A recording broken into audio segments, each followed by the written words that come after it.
Pacific Palisades, California, July 17, 2015. An anonymous call came into the LA County Police Station that afternoon, alerting authorities to the location of a body. While the call was not out of the ordinary for LA County, the case was to become one of the most mysterious in history. As police arrived at the designated location, they discovered a man in his 60s lying dead in the driver's seat of a parked car. Identification found on the body identified the man as Jeffery Lash, a local resident. A coroner's report would later find that Mr. Lash had died of natural causes, stage 4 cancer. But what baffled the authorities was the fact that Lash had no fingerprints. They had not been burned off nor filed. Instead, Mr. Lash was born without fingerprints. Little did the police know that this was only one of many mysterious and unexplainable things to come. Even though homicide was ruled out, the lack of fingerprints forced investigators to confirm Mr. Lash's identity. They started by searching his residence, where they made an astonishing discovery: a cache of over 1,500 firearms, 6.5 tons of ammunition, other miscellaneous weapons such as crossbows, knives, and explosives, and tucked in a drawer, over $230,000 in cash. Police were perplexed at who this man was and what he was doing with such an arsenal. When questioned, neighbors were baffled as to how he had managed to stockpile thousands of weapons in his home when they never saw Mr. Lash with any packages, nor any deliveries being made to his house. Police then reached out to Lash's longtime fiancée, Catherine Nebron. During questioning, they were surprised to learn that Miss Nebron had actually been with Lash when he died. She then, with the help of an employed assistant, moved the car to the current location and called their attorney, Harlan Braun, who gave police the anonymous tip. According to the attorney, Lash became ill in the parking lot of a Santa Monica grocery store and died soon after, despite the efforts of Miss Nebron to resuscitate him.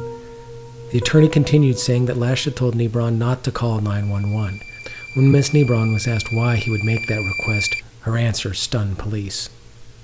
Miss Nebron told authorities that Jeffery Lash was employed by the shadow government as an intelligence officer. His assignment was to accumulate weapons, cash, and vehicles for an upcoming mission to save the world.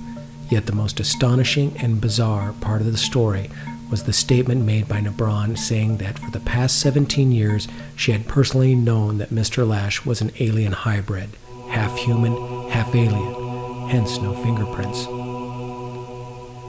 Because of his unique hybrid physiology, he believed that alien agents would come to retrieve his body when he passed.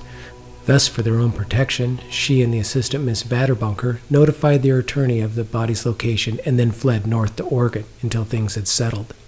Under normal circumstances, police would have chalked this up as a bad alibi. But since there was no foul play involved, nor charges leveled against Miss Nebron or Vadebunker, they just found it baffling. Upon further investigation of Vadebunker's status as an employed assistant to Mr. Lash, people learned that her job function was to locate and secure storage facilities for his arsenal. She provided the authorities with numerous additional locations, yielding even more arms and dozens of assault vehicles, including vehicles capable of going underwater.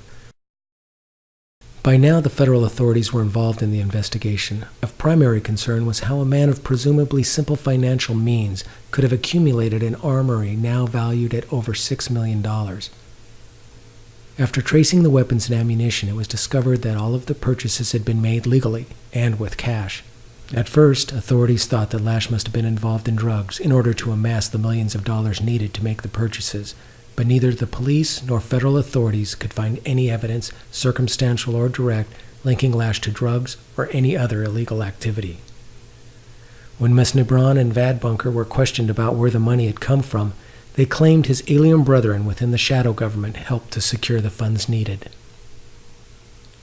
We may never know who Jeffery Lash was or how he paid for what amounts to be one of the largest personal armories in U.S. history, but in a weird twist it was later discovered that Jeffery Lash was the son of Joseph Lash, who collaborated with Dr. Elmer Belt, the famed doctor who pioneered sex-change surgery techniques. Is this a strange coincidence, or a link to the alien hybrid origin that Mr. Lash claimed?